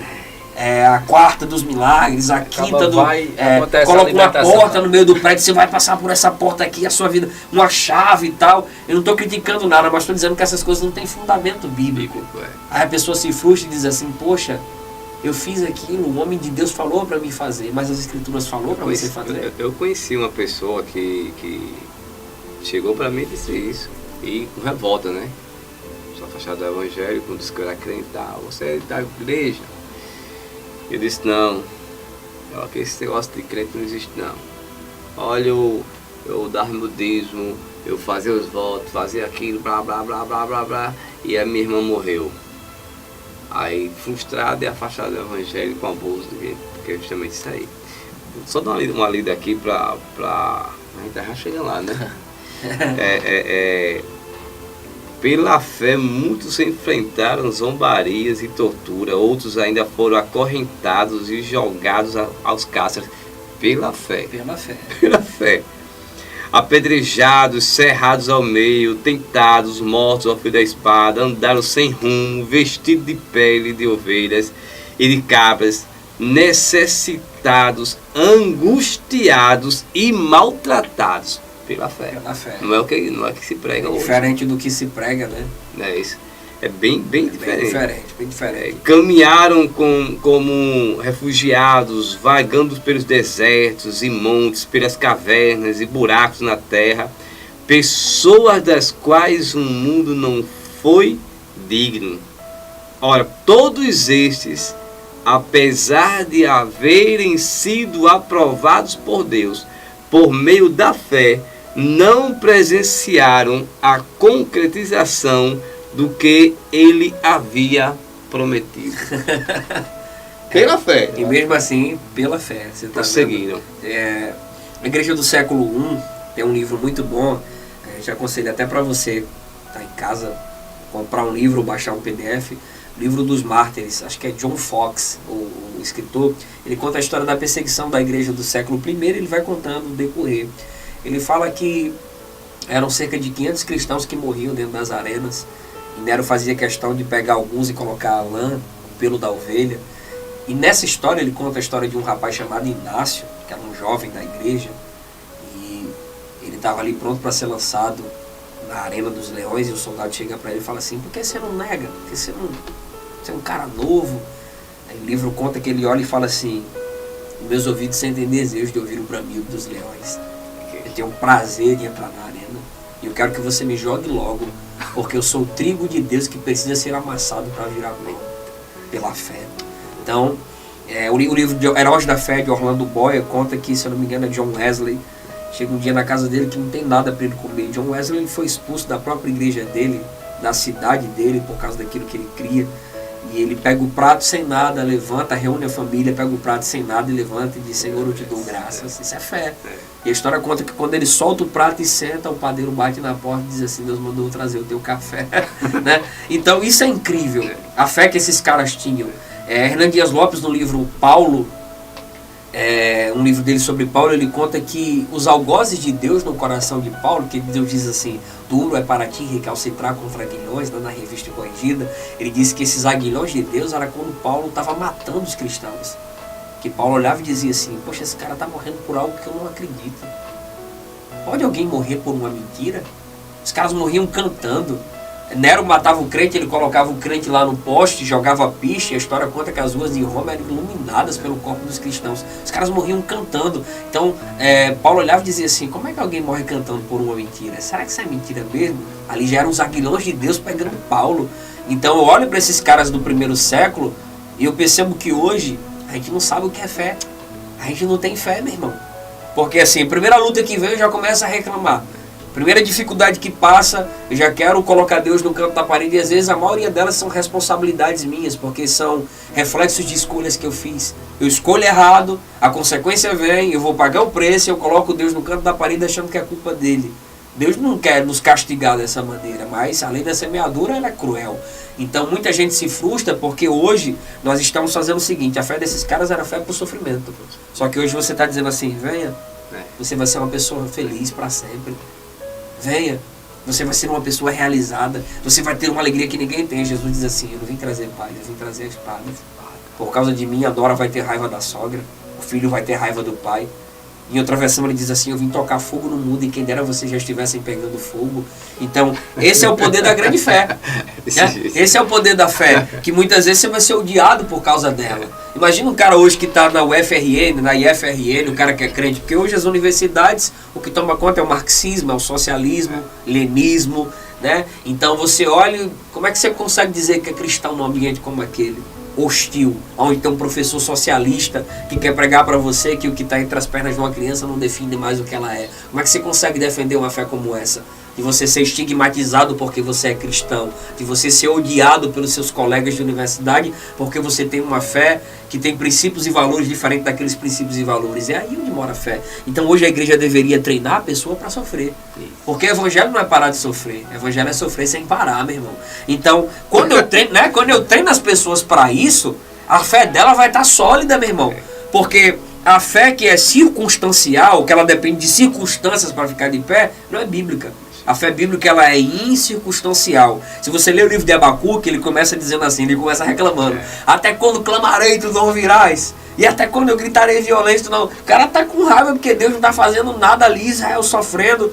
Só que do meio pro fim, Deus dá a ele uma fé sobrenatural e fala assim, ainda que a figueira não floresça. Né? Que não haja frutos na vide, que o produto da oliveira minta, que não tenha carne na mesa. Todavia eu me alegrarei. Ele diz assim, exultarei no Senhor. A palavra exultar ali no hebraico significa rodopiar, tomado de uma forte emoção. Ele estava dizendo, eu danço, eu pulo, ainda que nada aconteça. Olha para Jó, uma situação como aquela. Os estudiosos dizem que a doença de Jó não foi só uma lepra, era conhecida como uma doença divina. Foi o próprio Deus que permitiu que uma doença sobrenatural acometesse Jó. De maneira que as aves do céu voavam sobre a sua cabeça, os urubus, e as bestas da terra queriam comer o seu corpo. Os estudiosos dizem que ele se enterra num buraco, com um caco de telha raspando a sua ferida. Quando Jó se enterra no buraco, eu tenho certeza que Satanás foi lá e disse, pronto, agora ele chuta o pau da barraca. Aí Jó, enterrado no buraco da cintura, do peito para baixo, ele diz, eu sei que o meu Redentor vive. E que cedo se levantará. Como, meu irmão, numa situação como aquela, meu irmão? Né? Ele sei que ele reclamou. Cara de Jó não murmurou. Jó murmurou, ele amaldiçoou até o ventre da mãe dele. Ele só não pecou contra Deus. Mas ele ficou bastante triste. Mas numa situação como aquela, ele olhou e disse, meu Redentor vive.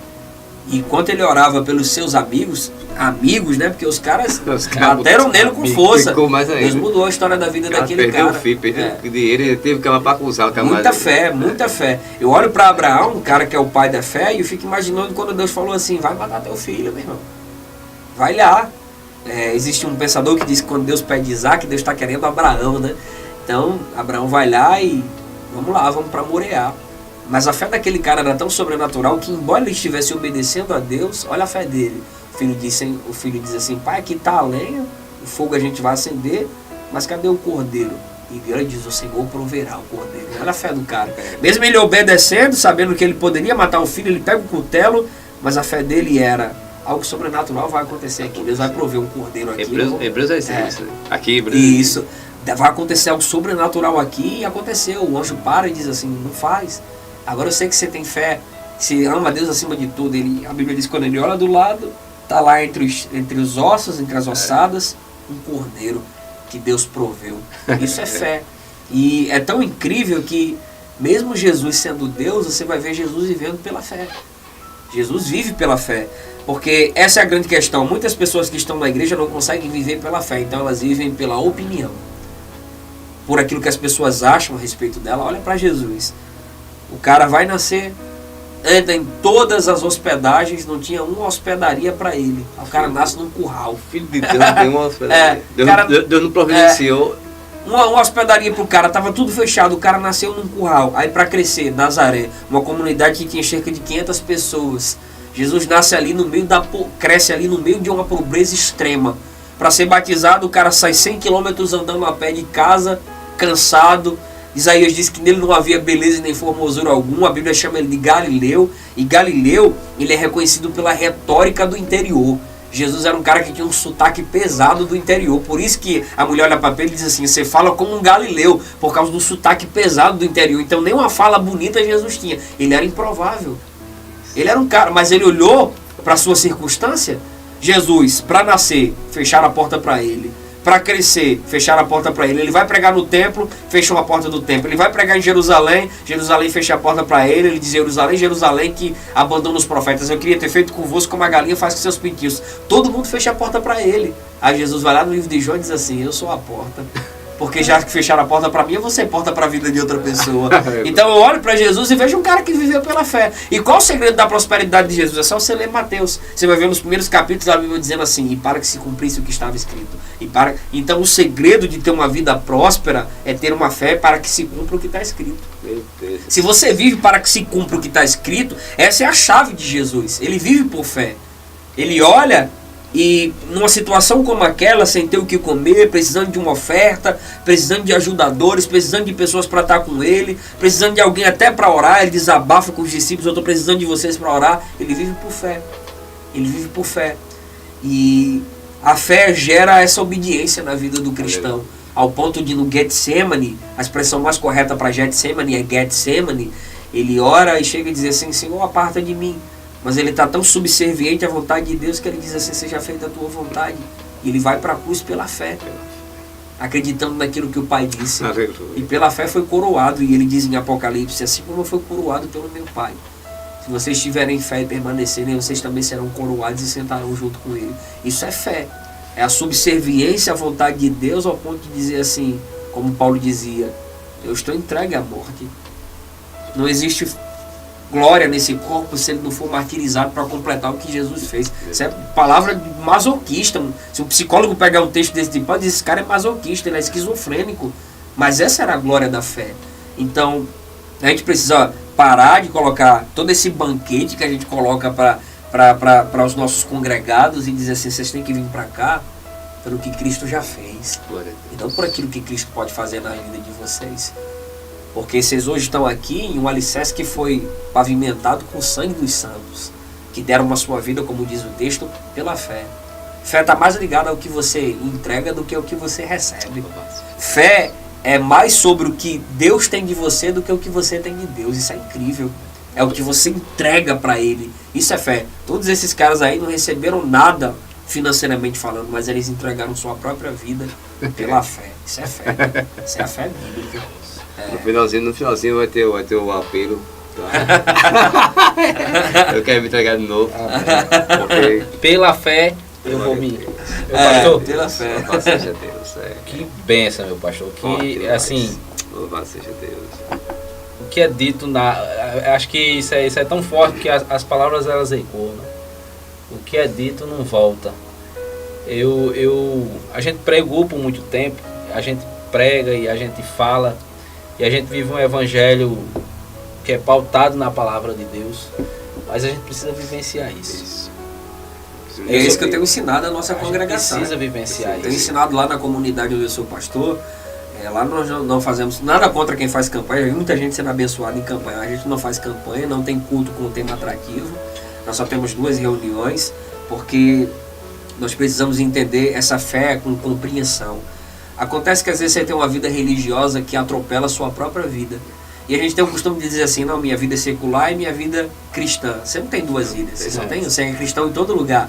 Então, hoje nós estamos numa congregação que só temos 2 serviços, que é na quarta e no sábado. O domingo é para a família.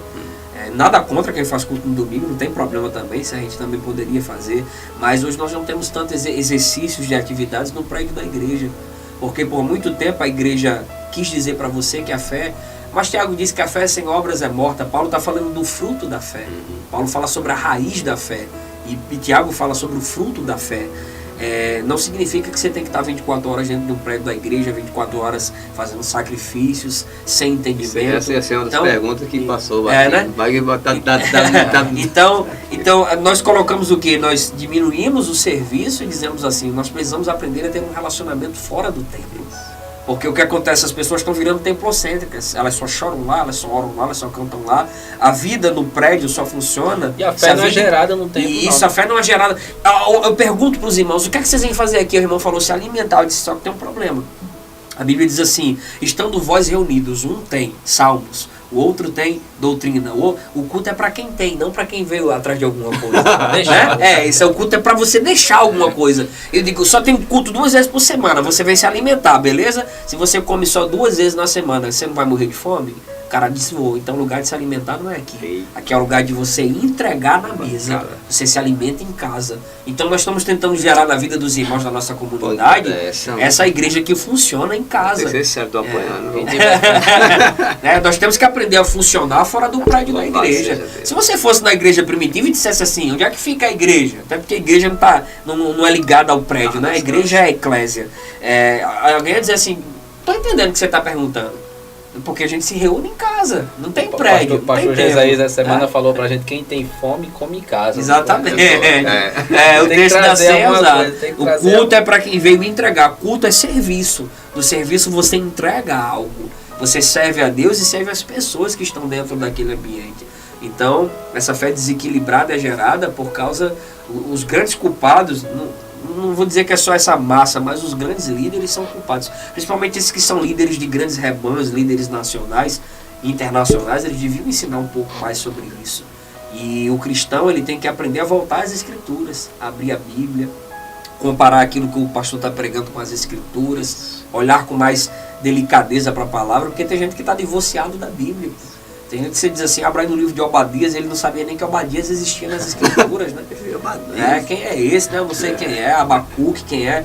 Então, é esse divórcio das escrituras que nos divorciou da fé e nos fez entender a fé de uma forma totalmente diferente daquilo que a Bíblia ensina sobre fé.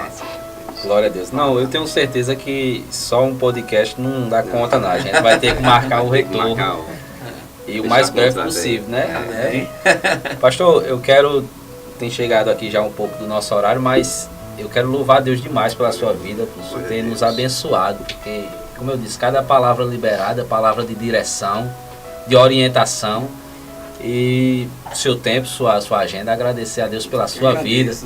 E louvar a Deus porque quando eu vejo alguém assim improvável, aí eu digo, pronto, a gente está no mesmo nicho, né? É muito bom.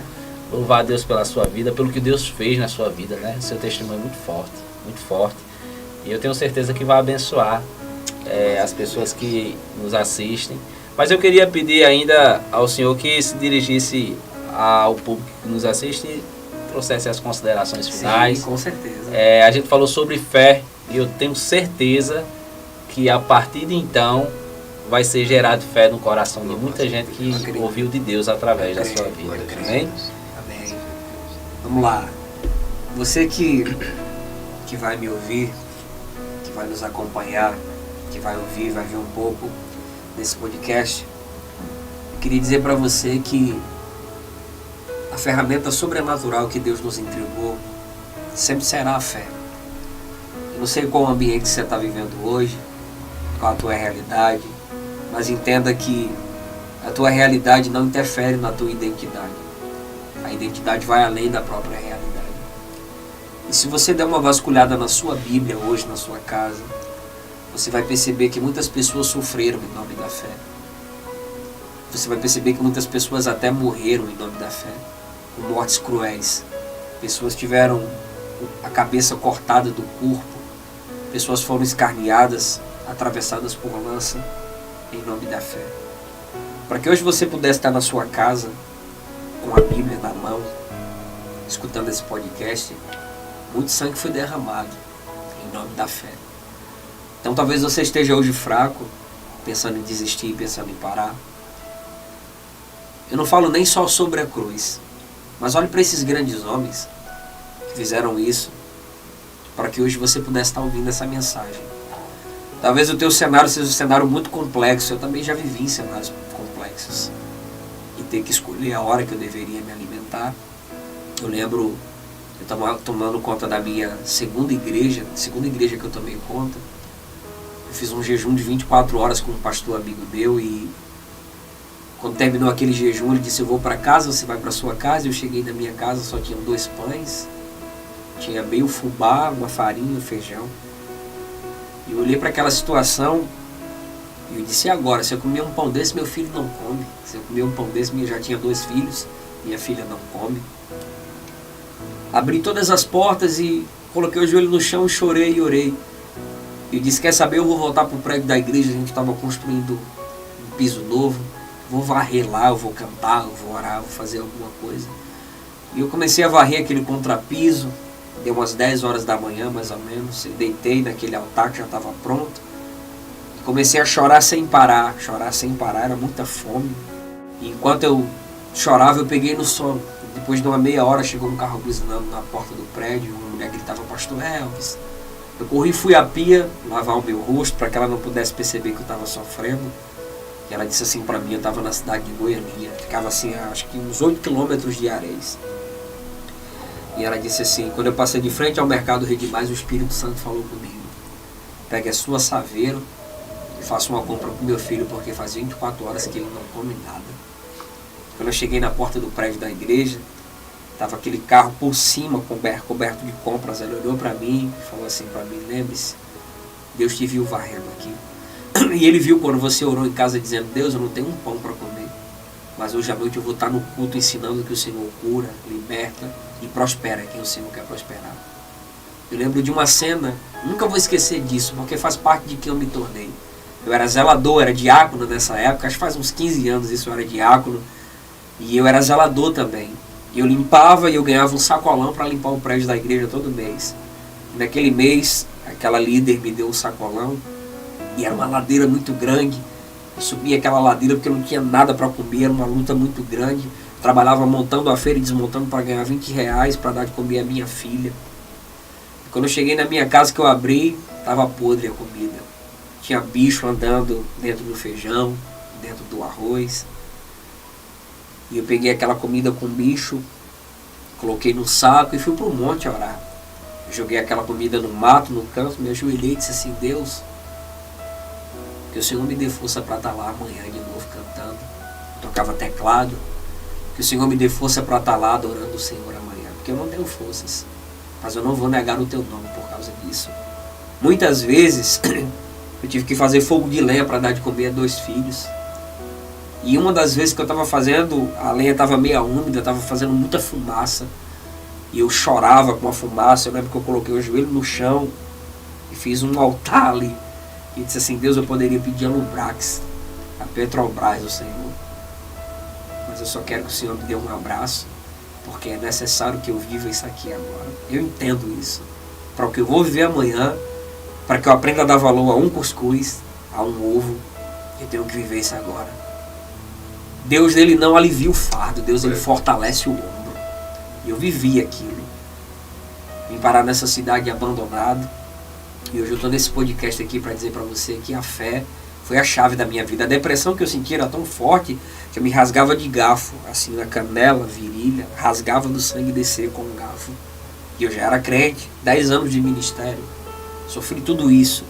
E as pessoas perguntam para mim, qual foi o psiquiatra, qual foi o remédio que você tomou? No último momento da minha vida, eu tive uma gota de fé. E foi o que mudou a minha história, foi a fé que eu tive em Deus. E eu estou aqui hoje para dizer para você que perca tudo, mas não perca a fé que você tem em Deus. Ainda que seu marido não mude, que a sua mulher não mude, ainda que seu filho continue na facção, no tráfico, que a tua fé não seja circunstancial.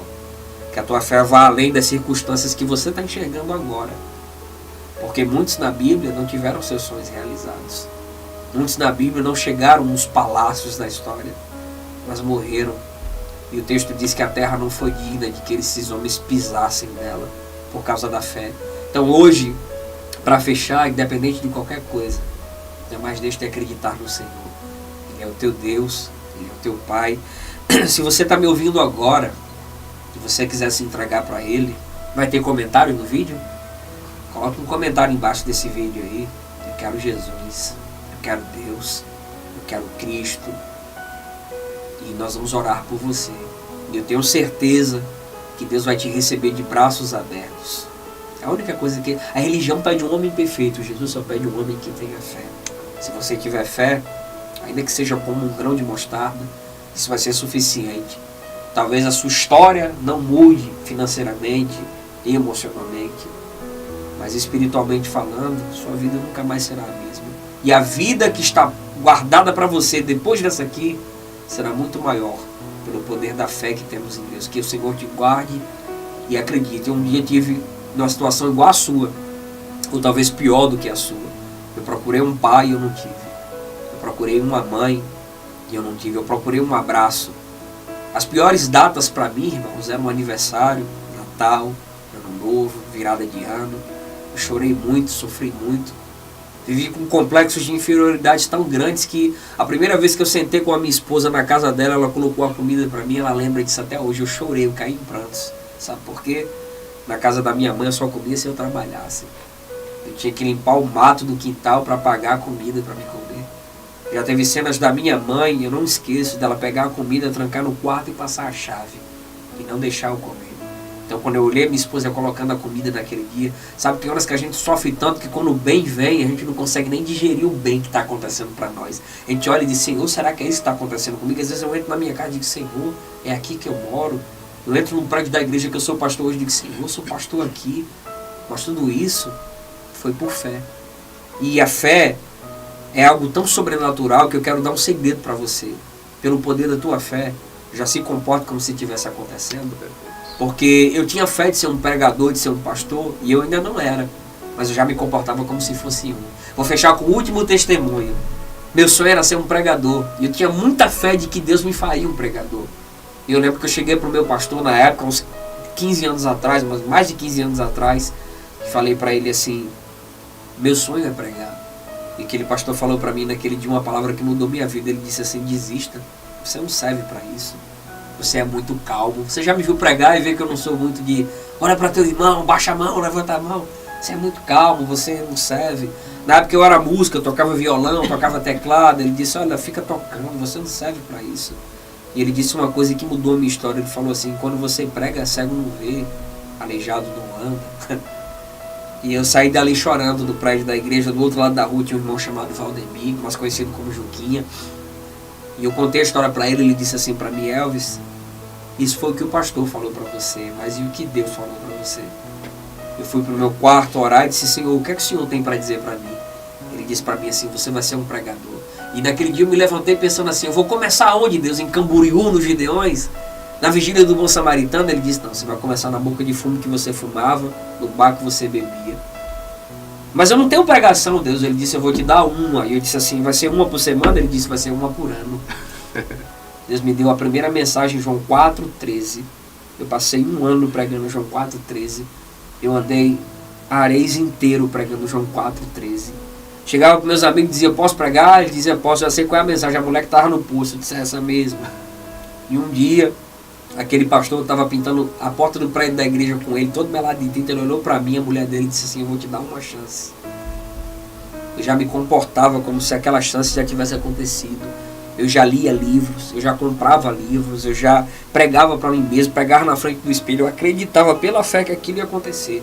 Ele disse, eu vou te dar uma chance, se prepare. Mas já fazia um ano que Deus estava me preparando.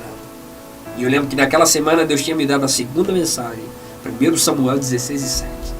Quando eu cheguei no prédio da minha igreja, estava o pregador mais famoso da região lá. E eu olhei para ele e pensei, o pastor vai dar o microfone é para esse cara pregar, porque já tinha acontecido isso comigo 3 vezes. Mas naquele dia Deus decidiu mudar a minha história. Carlinhos, meu amigo, estava lá, sentou para ouvir a minha pregação e eu comecei, como eu sempre começo hoje, devagar. E do meio para o fim, quando nós começamos a orar, uma mulher, ela corria, vinha até perto da gente e voltava, falando que eu ficava com fome, corria e voltava e eu não entendia nada. Eu dei o microfone à mulher do pastor, porque teve uma hora que eu olhei, aquele pastor estava tocando um teclado, ele estava chorando, as lágrimas caindo nas teclas. E o irmão falou para mim o seguinte, essa mulher que está correndo aqui, você não viu, mas ela chegou de braço. Ela sofreu um acidente e o médico disse que nunca mais ela ia andar. Mas quando vocês começaram a orar, a mulher começou a andar. Sabe que ela está dizendo que está com fome? Porque quando o médico falou que ela não conseguia andar, não ia mais andar, ela entrou numa depressão e não comia. Aí a depressão foi embora, a fome voltou. Só que Deus batizou a mulher com o Espírito Santo e a mulher começou a falar em línguas. E naquele dia, no fundo da igreja, Deus falou para mim assim, um homem disse que quando você prega, cego não vê e aleijado não anda. Mas quando eu prego na sua boca, eu faço isso. E a partir de hoje, nunca mais você vai parar de andar. Irmão, ou irmã, eu já fiquei muitas vezes lá na Cidade da Esperança, debaixo daquela mangueira nova, contando moeda para voltar para casa. E às vezes não dava. Eu começava a chorar, dizendo, e agora, como é que eu vou voltar para Areis? Isso eu tinha que chegar em Areis de 9 horas para dar aula bíblica. Às vezes eu saía de Macau, de Ceará-Mirim, de Itaipu, de outros lugares pregando, passando muita fome. E o meu telefone ligava, e eu lembro que uma vez a Aldenir ligou para mim e disse assim, eu vou te dar o dinheiro da passagem. Muitas vezes eu fiquei chorando debaixo daquela mangueira para voltar para casa. E hoje eu estou aqui com o ministério que Deus me deu, dando essa mensagem para você, para dizer para você que não é fácil. Mas a Bíblia diz que aqueles que semeiam com lágrimas cegarão com alegria. Através dos frutos da tua fé você vai colher muita coisa. Fique com isso no seu coração. E se caso você quiser se reconciliar com esse Deus, coloca nos comentários embaixo desse vídeo: eu quero voltar para Jesus, eu quero voltar para a comunhão. Nós vamos pegar o seu número, vamos entrar em contato com você, eu entro em contato com você, e nós vamos te dar assistência, tá bom? Que Deus abençoe. Obrigado, irmãos. Glória a Jesus. Louvado seja Deus. Aleluia. Meu Deus. Glória a Deus. Glória a Deus. Aleluia. A gente, como a gente disse no início, a gente meio que faz um contratozinho ali de ter que ter um retorno. Não dá pra gente ficar só indo. Sim, sim. Então, certamente a gente vai ter a parte B, né? Em nome de Jesus. Ai. Em nome de Jesus. Vamos dar mais Dá um uma livro. honra. Em nome de Jesus. Deus abençoe sua vida. Leve nosso abraço para a sua igreja, pastor. E a gente está extasiado aqui. Glória A verdade a é Deus. essa. Glória a Deus. Vamos edificados. É, muito bom. Muito Edificado. bem. Glória a Jesus. A gente espera que tenha outras oportunidades. Isso. E louvar a Deus também pela vida do nosso irmão que acompanhou aqui, né? Que Deus abençoe. E quem sabe logo, logo a gente possa estarmos juntos de novo na Sim, mesa com e poder certeza. celebrar. Só chamar. Ô, A glória. gente vem no centro na quarta e nem no sábado. Porque eu disse que eu tenho um culto lá com a comunidade, mas se for outra, dá Dá certo. certo em nome de Jesus. Em nome de Jesus. Então, se você chegou até aqui, meu irmão, não deixa de curtir e compartilhar esse vídeo. Seja boca de Deus, abençoe vidas.